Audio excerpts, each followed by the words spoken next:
Online classes में आपका स्वागत है। आज अपन शुरुआत करने जा रहे हैं ऑनलाइन यूट्यूब क्लासेज में आरबीएससी 12th क्लास का पहला चैप्टर संयुक्त फलन के बारे में चर्चा करेंगे। जितना प्रयास हो सकेगा उतना अपन करेंगे। चलो चर्चा करते हैं। पहले टॉपिक का आपका नाम है संयुक्त फलन। पहला चैप्टर है, इससे आपके 2 क्वेश्चन आते हैं। 2 क्वेश्चन आते हैं और 3 नंबर के आते हैं। 3 मार्क्स। RBSC 12th class. 3 में से एक क्वेश्चन 1 नंबर का होगा और एक क्वेश्चन 2 नंबर का होगा। बहुत सरल टॉपिक है, ध्यान से समझना। एक क्वेश्चन 1 नंबर का और दूसरा 2 नंबर का। इसमें आपके मैं टॉपिक पहले चर्चा करूंगा।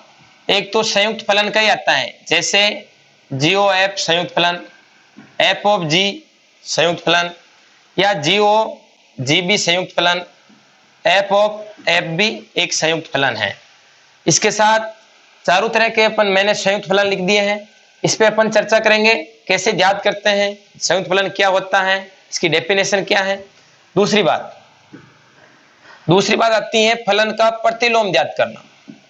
इनवर्स फंक्शन, फलन का प्रतिलोम ज्ञात करना। इससे भी अधिकतर 90% एक क्वेश्चन इससे आता है कि फलन का इनवर्स ज्ञात करो, और इसको एफ इनवर्स से निरूपित करते हैं। सबसे पहले अपन चर्चा करेंगे फलन क्या होता है। संयुक्त फलन में फलन क्या होता है। फंक्शन आपने 11वीं में पढ़ा होगा। इसकी डेफिनेशन क्या होती है। चलो अपन डेफिनेशन की बात करते हैं। रोको एक बार। तो दोस्तों चलो अपन चर्चा करते हैं। सबसे पहले फलन क्या होता है। इंग्लिश में बोलते हैं फंक्शन। इसकी डेफिनेशन के बारे में चर्चा करेंगे। कोई समुच्चय ए से समुच्चय बी, समुच्चय आप जानते हो 11वीं क्लास में पढ़ा है। समुच्चय जिसमें 2 या 2 से अधिक अवयवों का समुच्चय या संगठन संग्रह समुच्चय कहलाता है। समुच्चय ए से समुच्चय बी में एक प्रतिचित्रण फलन कहलाता है। समुच्चय ए से समुच्चय बी में एक प्रतिचित्रण फलन कहलाता है यदि समुच्चय ए के प्रत्येक अवयव बी के किसी न किसी एक अवयव से जुड़ा हुआ हो। समुच्चय ए के प्रत्येक अवयव समुच्चय बी के किसी न किसी एक अवयव से जुड़ा हुआ हो। इसका मतलब समुच्चय ए के प्रत्येक अवयव का संबंध समुच्चय बी में किसी न किसी अवयव के साथ हो।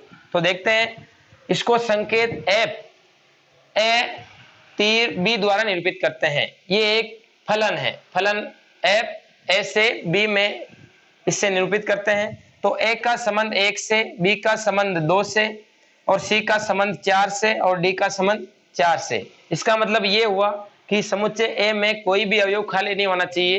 प्रत्येक अवयव का संबंध बी में किसी न किसी अवयव से होना चाहिए। इसका मतलब ये एक फलन कहलाता है। इसके बाद यहाँ कोई फंक्शन f1 ए से बी में निरूपित है। इसमें ए अवयव का संबंध 1 से, बी का संबंध 2 से, और बी का संबंध 3 से। इसका मतलब ये हुआ f1 b बराबर 2, f1 b बराबर 3। इसका मतलब ये फलन नहीं होगा, क्योंकि इसमें b का प्रतिचित्रण 2 है, b का प्रतिचित्रण 3 है, तो जो कि असंभव है। इसलिए ये f1 फलन नहीं होगा। इसी के साथ एक एग्जांपल और, f2 ए से बी में कोई फलन है। ए का संबंध 1 से, सी का संबंध 2 से है, जबकि यहाँ बी जो अवयव है समुच्चय ए से ये खाली है। इसका कोई संबंध बी से नहीं है, इसलिए ये f2b एक फलन नहीं होगा।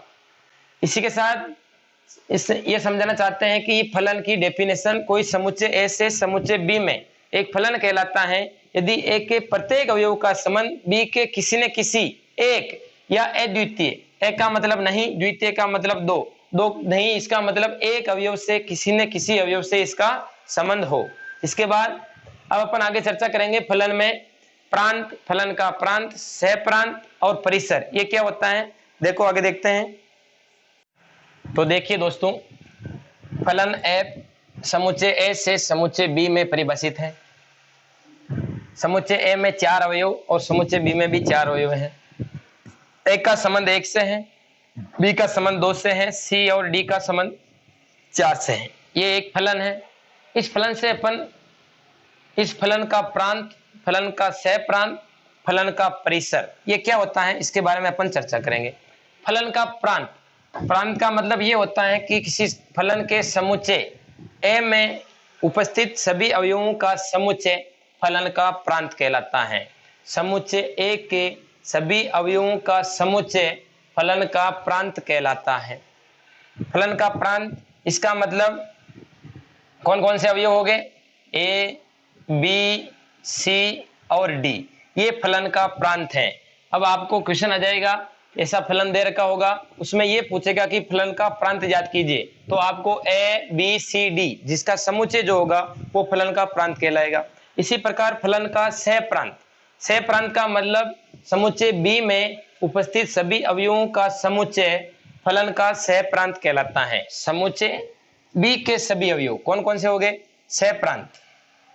तो सह प्रांत के अवयव लिखते हैं 1 2 3 और 4, ये क्या हो गए, फलन के सह प्रांत का समुच्चय। सह प्रांत मतलब फलन बी के सभी अवयवों का समुच्चय फलन का सह प्रांत कहलाता है। इसी प्रकार फलन का परिसर, अब ध्यान देना, सह प्रांत और परिसर दोनों में कंफ्यूजन होता है, आपको कंफ्यूजन नहीं होना है। परिसर का मतलब होता है फल, ये जो समुच्चय बी दिख रहा है इसमें जिन जिन अवयवों का प्रतिबिंब समुच्चय ए में है, इसका मतलब समुच्चय ए के ए प्रतिबिंबों का समुच्चय, मतलब जो अवयव जिसका संबंध समुच्चय बी में ए प्रतिबिंब जो है वो क्या कहलाएगा, फलन, अपना फलन का परिसर। तो फलन का परिसर में कौन कौन से समुच्चय हो गए, 1 2 और 4, 1 2 और 4, ये फलन का परिसर कहलाता है। तो तीनों में कंफ्यूज नहीं, फलन का प्रांत पहले वाले समुच्चय के अवयवों का समुच्चय, सह प्रांत समुच्चय दूसरा जो बी है उसके सभी अवयवों का समुच्चय। इसके बाद परिसर, परिसर का मतलब सेकंड वाला जो समुच्चय है बी, उसमें जिस अवयवों का प्रतिबिंब है वही अवयवों का समुच्चय क्या कहलाता है, परिसर। तो इससे आगे इनकी डेफिनेशन ये मैंने लिख दी है, इसके आगे अपन चर्चा करते हैं।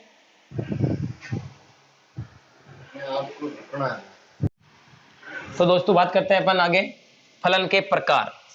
अधिकतर आपके 2 फलन होते हैं जो बार बार पूछे जाते हैं, 12th में भी हैं, 11th में भी थे और आगे कॉलेज में जहां भी जाओगे वहां भी आएंगे। पहला आपका नाम है फलन का एकेकी फलन। एकेकी फलन, एकेकी को इंग्लिश में बोलते हैं वन फंक्शन। वन का मतलब आप जानते हो एक, और इस वन का मतलब भी एक। तो आपको नाम से ही पता चल रहा है इसकी डेफिनेशन क्या होगी, एक और एक। इसका मतलब किसी फलन में समुच्चय ए से समुच्चय बी में एक अवयवों का संबंध बी में भी एक अवयव से हो। इसका मतलब प्रत्येक अलग अलग अवयवों का संबंध बी के अलग अलग अवयव से संबंध हो, तो समुच्चय, दोनों समुच्चय जो होंगे इसमें जो संबंध होगा वो संबंध एकेकी फलन कहलाएगा। कोई फलन एफ ए से बी में एक एकेकी फलन कहलाता है यदि एक के भिन्न भिन्न अवयवों का बी में भिन्न भिन्न प्रतिबिंब हो, एक के भिन्न भिन्न अवयवों का संबंध बी के भिन्न भिन्न अवयवों से हो, तो ऐसा फलन एकेकी फलन कहलाता है। तो इसके आगे अपन चर्चा करते हैं। ये लिख रखा है मैंने शॉर्ट में, एक का संबंध एक से हो, मतलब एक अवयव का संबंध बी के समुच्चय में भी एक से हो, एकेकी फलन कहलाता है। इसके बाद बात आती है जब एकेकी फलन सिद्ध करना हो, कि सिद्ध कीजिए कि ये फलन एकेकी है, तो एक ही तरीका आपको ध्यान में रखना है, इसके अलावा कोई तरीका नहीं होगा। ये शॉर्ट एंड स्वीट अच्छा तरीका है कि यदि कोई फलन x1 एफ x1, कोई फलन x1 अवयव है तो फलन f एक फलन हो गया। दूसरा फलन एफ x2, यदि दोनों फलन आपस में बराबर हैं, एफ फलन में x1 अवयव और x2 अवयव दोनों अवयवों का मान फलन में बराबर है, तो इसको अपन सिद्ध करते, अंत में सिद्ध कर दे कि वह अवयव भी आपस में बराबर हो। x1 और बराबर x2 दोनों अवयव आपस में अगर बराबर हो तो वह फलन कौन सा होगा, एकेकी फलन सिद्ध हो जाएगा। और इसको उल्टा भी कर सकते हैं, यदि दो अवयव या मानेंगे, माना कोई अवयव x1 और x2 है, इसको बराबर लेते हुए अपन अंत में सिद्ध कर दे कि फलन f(x1) बराबर फलन f(x2), तो वह फलन अंत में एक ही फलन कहलाएगा। इसके बाद अपन चर्चा करते हैं। तो देखिए दोस्तों, आच्छादक फलन ऑन टू फंक्शन।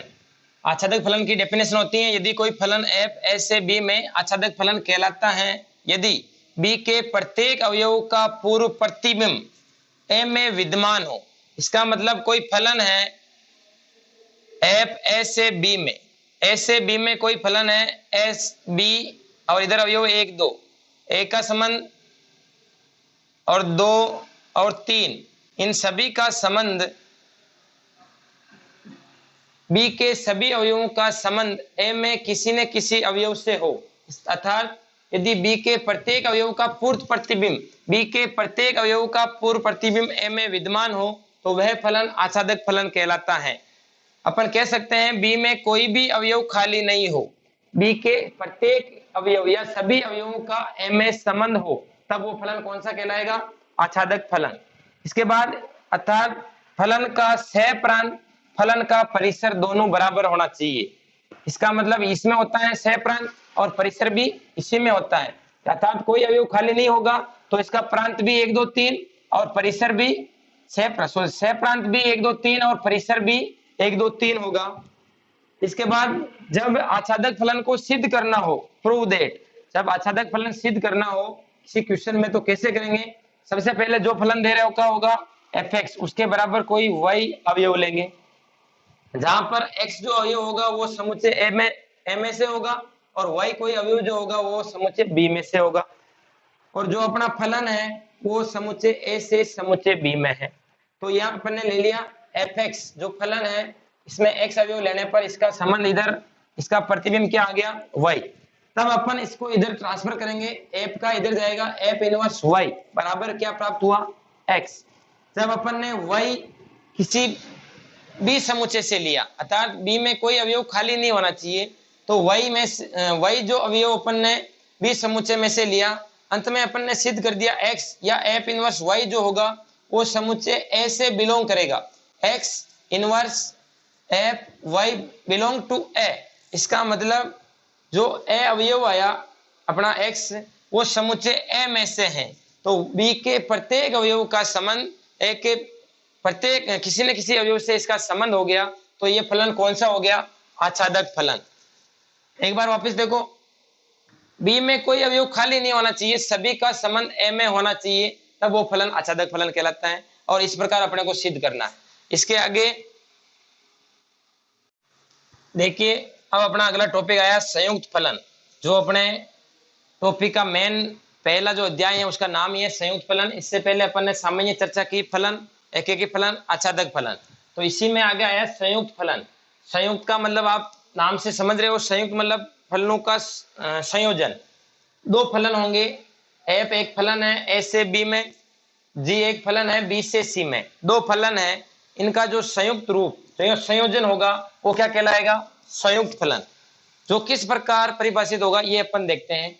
कोई फलन a से b में, एक अन्य फलन g b से c में परिभाषित है, तो इसका संयुक्त फलन जो होगा g कंपोजिशन f, संयुक्त फलन जो होगा इसको बोलते हैं कंपोजिशन।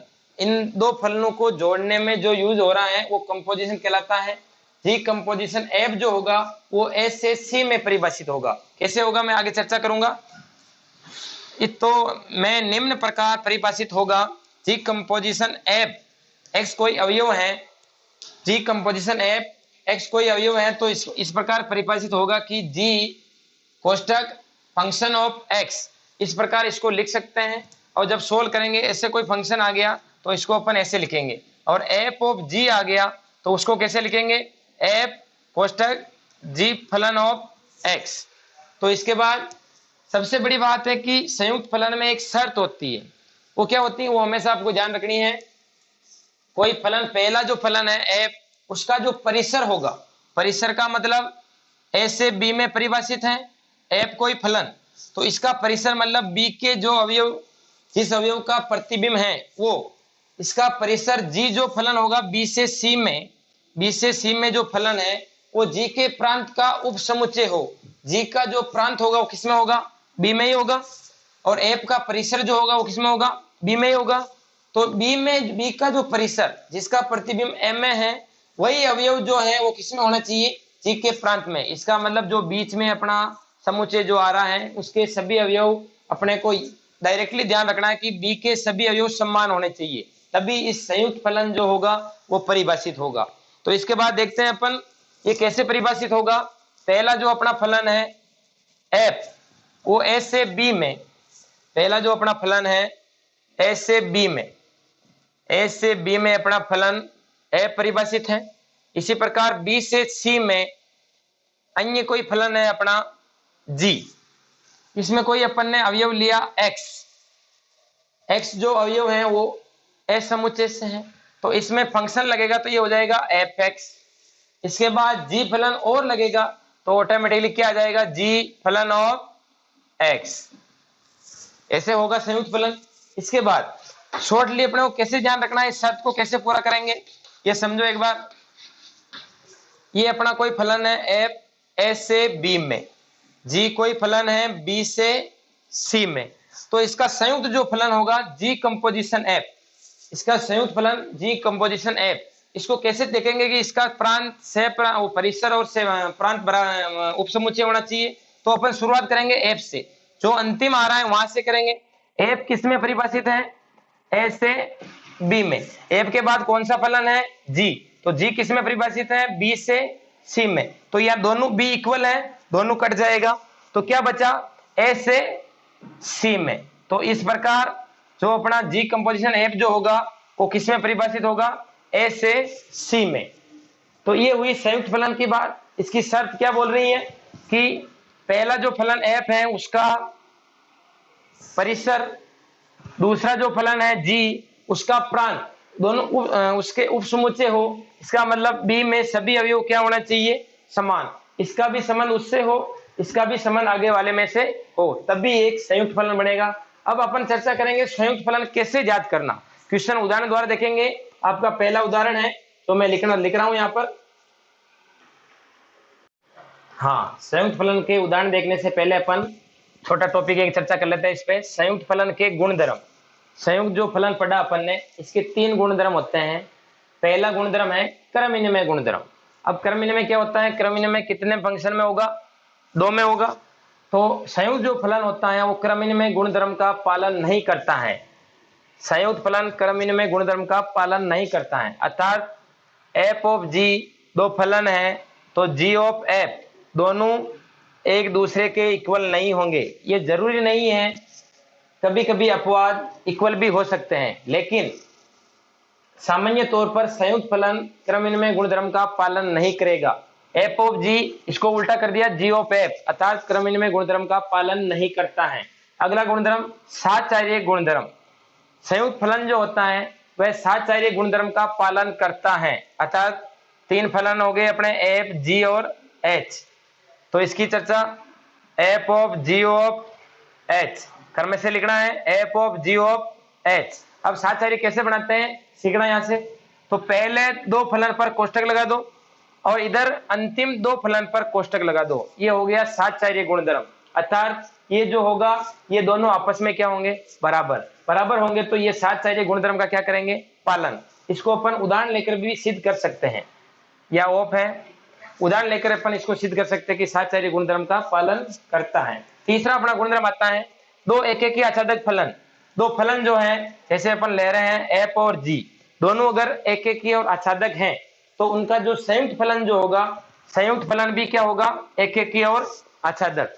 तो इसके बाद तीनों गुणधर्म होंगे, इसको याद रखना है कि क्रम विनिमय गुणधर्म का पालन नहीं करता है, साहचर्य गुणधर्म का पालन करता है, तथा 2 एकेकी आच्छादक फलन जो होंगे उसका संयुक्त फलन भी एकेकी आच्छादक होगा। अब आगे अपन देखते हैं उदाहरण। देखिए आपका पहला उदाहरण है एग्जाम्पल नंबर 1। एक कोई समुच्चय है जिसमें 1 2 और 3 अवयव हैं, बी में 4 और 5, सी में 7 8 और 9 3 अवयव हैं। अब इसमें दो फलन दे रखे हैं, एफ जो है ए से बी में परिभाषित है, ए से बी में परिभाषित है, और जी जो है बी से सी में परिभाषित है। इसका मतलब ये संयुक्त फलन हो गया। संयुक्त फलन आप जानते हो क्या होगा, जी ऑफ एफ। एफ का मतलब एफ किस में परिभाषित है, बी से सी में, और एफ अपना जी जो है बी ए से। तो देखते हैं आगे, F1 दे रखा है, F2 दे रखा है, F3 दे रखा है, G4 G5, और ये बोल रहा है क्वेश्चन G ऑफ F, संयुक्त फलन G ऑफ F ज्ञात कीजिए।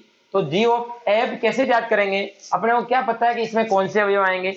इसकी देखने के लिए अपन देखो पहले चर्चा करते हैं, इसको लिखते हैं। F कोई फलन है कहां से कहां तक, A से B में परिभाषित, और A में अवयव है 1 2 और 3, B में अवयव है 4 और 5, और B से C में जो परिभाषित है वो अपना फलन है G, और C में अवयव है 7 8 और 9।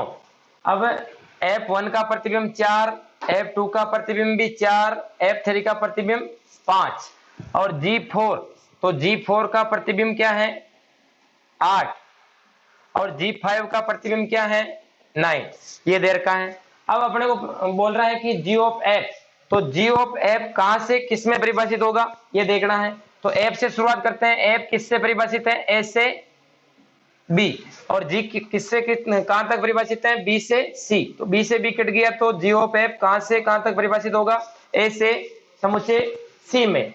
तो G ऑफ F जो आएगा उसमें अवयव किसका लेंगे, एक का। A समुच्चय में अवयव लेते हुए C से जो मान आएगा वो अपना संयुक्त फलन G ऑफ F होगा।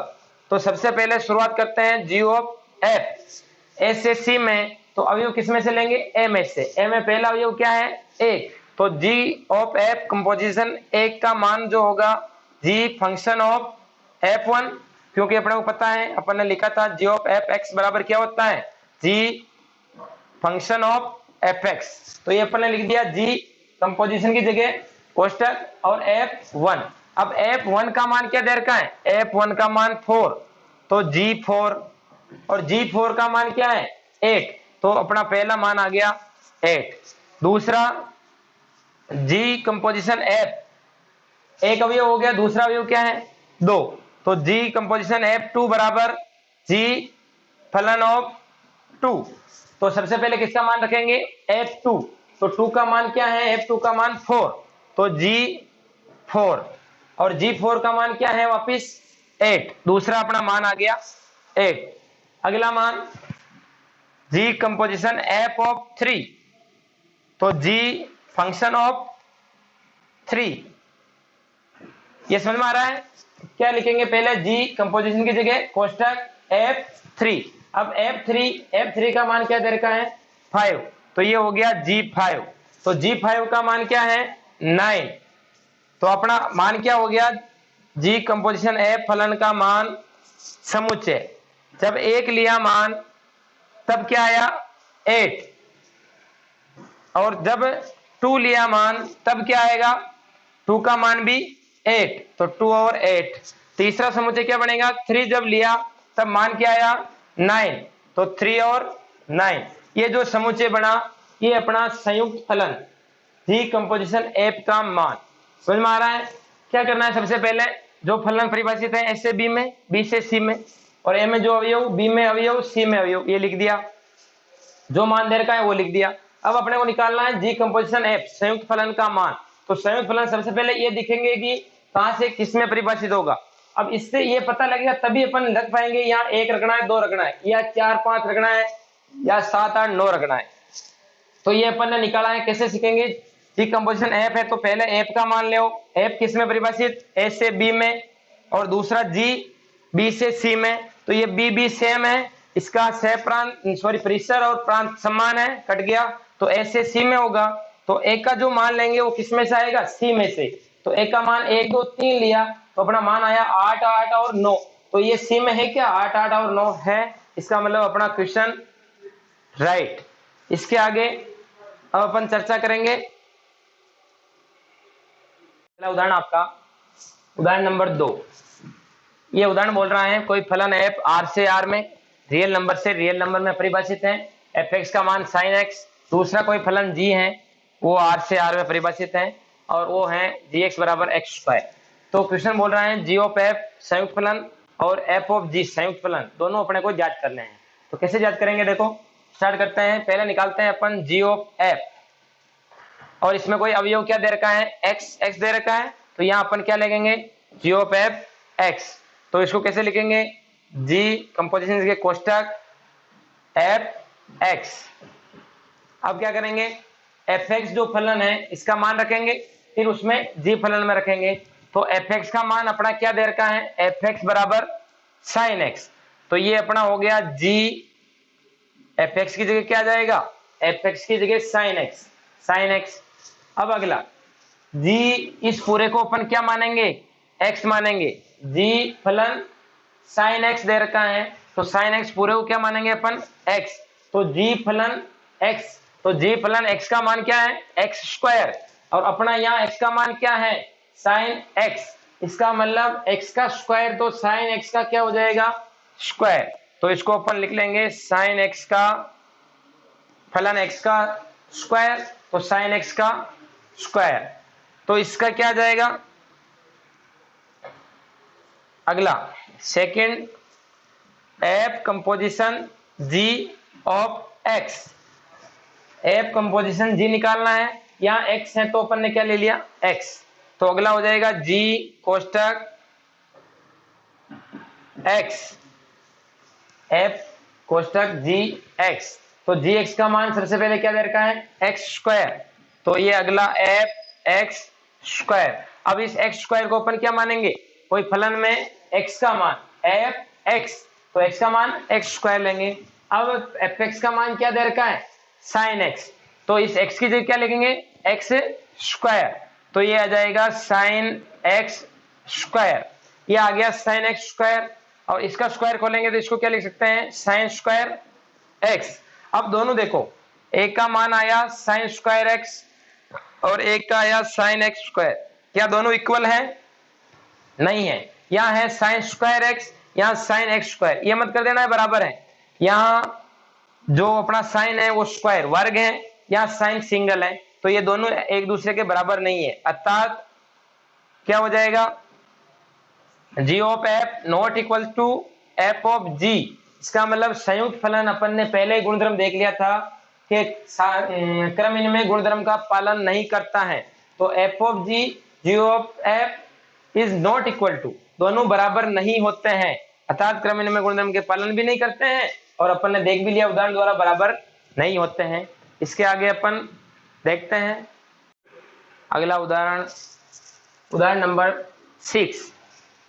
ये बोल रहा है साहचर्य गुणधर्म का सत्यापन कीजिए। अभी तक अपन कर चुके हैं, एक उदाहरण जो किया है उसमें क्रम इनमें गुणधर्म को सिद्ध किया कि क्रम इनमें होता है नहीं होता है। इसी प्रकार अपन एक उदाहरण और सिद्ध करेंगे कि साहचर्य गुणधर्म का सत्यापन। अपन ने पढ़ा है संयुक्त फलन साहचर्य गुणधर्म का पालन करता है, क्रम इनमें गुणधर्म का पालन नहीं करता है। तो इसका मतलब इसको अपन सिद्ध करेंगे कि साहचर्य गुणधर्म का इस फलन में पालन करेगा।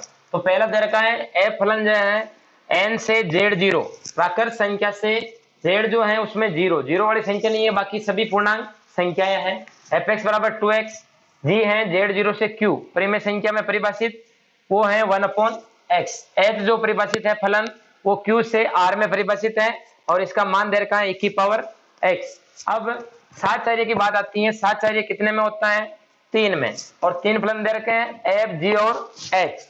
तो अपना पहला फलन F of G of H, इसको ऐसे लिखेंगे F of G of H. अब इसका साहचर्य बढ़ाने के लिए पहले 2 फलन पर क्या लगाएंगे, कोष्टक, और इधर अंतिम 2 फलन पर क्या लगा देंगे, कोष्टक। यदि इसका अपन सिद्ध कर दे, दोनों आपस में वैल्यूज बराबर आ जाएं, तो ये साहचर्य गुणधर्म का क्या करेगा, पालन। तो शुरुआत करते हैं एफ ऑफ जी, इसके बाद ज्ञात करने के बाद ऑफ एच, और इसमें F of G of H. तो पहले निकालते हैं अपन एफ ऑफ जी कोष्टक ऑफ एच। अब एच में कोई अपन फलन के अंदर जो उदाहरण लेंगे वो एक्स है, इसमें क्या है एक्स, तो यहाँ क्या ले लेंगे एक्स। तो सबसे पहले मान ज्ञात करेंगे एफ ऑफ जी, ये कोष्टक, इधर कोष्टक लगा दिया एच एक्स। तो एच एक्स का मान क्या है, एच जो फलन है उसमें एक्स का मान e की पावर एक्स, तो ये आ गया F of ji H x का मान है, इसकी जगह आ जाएगा e की पावर एक्स। अब क्या होगा, यहाँ जो जी फलन है जी के साथ इसको एक्स में यूज करेंगे, फिर एफ निकालेंगे, क्या वैल्यू जाती है देखो। अब इस कोष्टक को खोलेंगे तो ये जी ऑफ क्या बन जाएगा एक्स, एफ इस कंपोजिशन के कोष्टक, जी इसकी जगह e की पावर एक्स, जी फलन ऑफ e की पावर एक्स, तो यहाँ हो गया जी एक्स, एक्स का मान क्या है e की पावर एक्स, तो g में फलन x का मान निकालेंगे, g में फलन x का मान क्या है 1/x, तो x की जगह क्या आ रहा है 1/x, तो यहाँ e की पावर x है, तो यहाँ आ जाएगा 1/e की पावर x, तो ये हो गया फलन 1/e की पावर x। इसके बाद अब फलन क्या बचा, फलन f(x) मतलब x की जगह 1/e की पावर x, तो f फलन अपना क्या है 2x, x की जगह क्या आ रहा है 2 इंटू एक्स, तो यहाँ 2 इंटू क्या आ जाएगा 1/e की पावर x, तो इसका मान आ गया 2 इंटू 1/e की पावर x, अर्थात 2/e की पावर x। अगला अपना उदाहरण सेकंड, इसको सिद्ध करेंगे अपन राइट साइड को, f of g of h। सबसे पहले यहाँ x लेंगे, इसमें h खोलेंगे, फिर g खोलेंगे, फिर f खोलेंगे, तो यहाँ अपन ने ले लिया x, तो ये आ गया f कोष्टक g कोष्टक hx, तो hx का मान क्या दे रखा है e की पावर x, तो ये f कोष्टक g hx का मान है e की पावर x, तो g x का मान क्या हो जाएगा, g x का मान दे रखा है 1/x, यहाँ x का मान e की पावर x है, तो ये बन गया f ऑफ जी एक्स की जगह 1/x, तो 1/e की पावर x।